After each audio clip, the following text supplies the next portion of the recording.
Hello there, good morning, good afternoon, and good evening. So on this video, we're going to talk about how to create page template in Shopify. Right here, I'm using a free trial account for Shopify. So let's get started.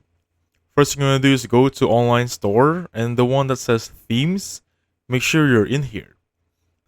And then basically click on customize for this one. It will open up a page wherein a website builder somewhat is going to be here. So you can choose from home, catalog, contact, as you can see right there. I'm going to try contacts here. Then once you're here, you can see create meta object template from here on out. However, if you click on pages for the section of pages, you can create a specific template for this one. Let me name this one test template 1 based on contact or default page. I'm going to go contact for this one.